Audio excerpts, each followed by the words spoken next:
foi assim que minha avó evitou o Alzheimer com essas 3 medidas naturais poderosíssimas. E eu vou compartilhar com você algo que você precisa saber para proteger o seu cérebro dessa doença terrível. Olha, faça a sua parte, compartilhe esse vídeo no WhatsApp para quem é importante para você, que pode ajudar essa pessoa a prevenir uma doença terrível. E ó, presta muita atenção que essas 3 dicas são muito fáceis de você aplicar no seu dia a dia. Então vamos pro vídeo. Oi, eu sou o Dr. Paulo Arme, sou neurologista e eu quero saber da onde que você fala. Já comenta aqui para mim se você tem muito esquecimento, se tem alguém com Alzheimer na sua família, que é muito importante de eu saber toda essa parte, porque isso vai me ajudar a produzir conteúdo de mais qualidade para você. Olha, uma das coisas mais importantes, minha avó começou a ficar esquecida. Aos 67 anos, ela começou a esquecer pequenas coisas, começou a não lembrar mais onde tinha deixado a chave. Começou principalmente a querer se perder num local, parecia que não sabia aquele local familiar onde estava. E começou a ficar um pouco mais apática, não ficou mais tão disposta, vívida igual ela era. E isso gera uma certa preocupação e ela buscou ajuda médica.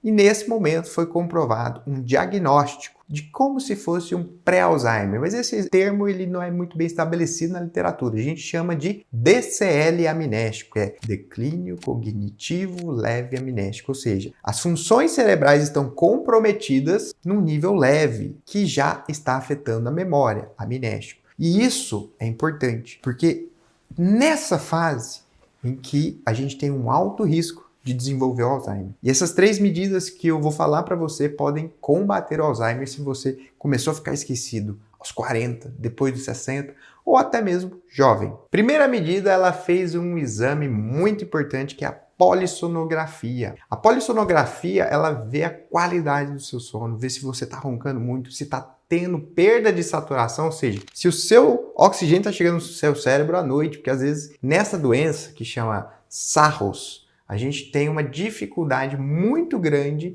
de chegar oxigênio no cérebro à noite. Você começa a ter momentos de dessaturação e isso interfere no seu cérebro. Então ela tinha um grau moderado e a gente começou a tratar, envolvendo principalmente a perda de peso, tá? Perder peso, reduzir medida e tem outros aparelhos que podem ser utilizados no tratamento da apneia. E a apneia, se não tratada, aumenta o risco de infarto, AVCs e demências. Então, o sono é uma das partes mais importantes e a medida natural que você precisa fazer hoje. Como que você vai dormir da maneira correta? Primeiro passo, presta atenção. Você vai sempre 1 hora antes, não vai usar nenhuma tela. Nem esse vídeo. Se tá perto de você dormir, pausa ele, vê amanhã. Mas já deixa o joinha aqui para mim e se inscreve no canal.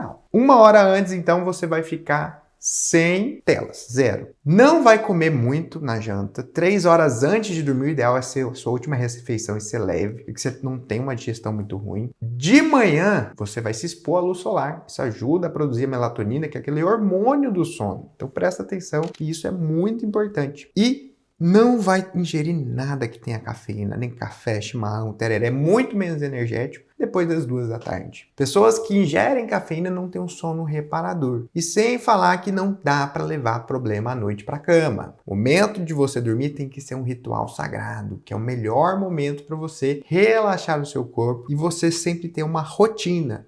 Dormir no mesmo horário, acordar nesse horário. Então, se você tem uma rotina de sono, você tem muito mais saúde cerebral. A segunda foi a correção das vitaminas. Olha, ela tinha níveis baixíssimos de vitamina B12 e de ácido fólico. Essas 2 vitaminas que são do complexo B são muito importantes para a parte neurológica. Muitas vezes pessoas têm deficiência de vitamina B12 por baixa ingesta de carnes, baixa ingesta de leguminosas escuras, ou às vezes tem uma dificuldade na metabolização, o intestino não funciona tão bem, tem algum problema no estômago, ou às vezes usa omeprazol, que é um dos remédios que mais baixa também a B12, a metformina para quem tem diabetes. Então, se você está esquecido, precisa dosar as vitaminas, principalmente essa do complexo B, vitamina B9, B12. E níveis ideais são níveis diferente dos normais. O que isso quer dizer? A vitamina B12 varia de 200 a 900 o nível de normalidade. Porém, você deve estar sempre no quartil superior para que você tenha um benefício dessa vitamina, ou seja, acima de 700, 800, 900. e não lá embaixo com 200, 300. Isso não vai estar bom.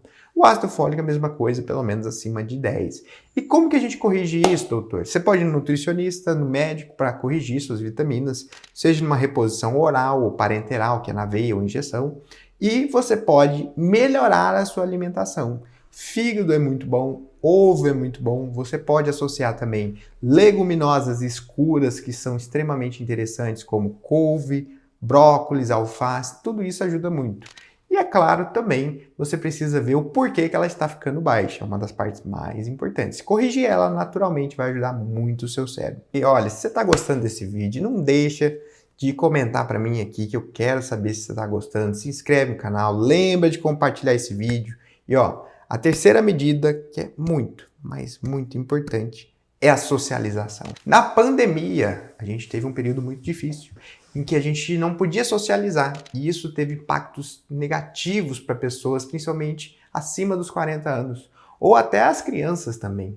Essa pandemia gerou esse isolamento social, e a gente já tem evidências científicas muito robustas de que você não ter um ciclo social ativo faz você ter um atrofiamento cerebral maior, aumenta o risco de demência. Nas famosas Blue Zones, que são locais em que a gente tem maior quantidade de idosos longevos, elas socializam muito. Não se importam tanto com coisas pequenas na vida, buscam aproveitar o melhor dela. E a socialização é importante. Então, se você tem algum familiar que está com ansiedade, depressão, que está com problemas principalmente de memória, coloque ele para socializar um grupo social que tenha alguma coisa afim. No caso dela, ela começou o Pilates, foi excelente. E sem falar também nas atividades de terapia ocupacional. Cursos também que você pode fazer, cursos de limpezas, de arte, cerâmicas, algo que estimule a mente e o cérebro ao mesmo tempo junto, e que você está fazendo amizades, conversando com pessoas, saindo da rotina. O hábito de socializar hoje, sair da tela, é muito importante para o nosso cérebro.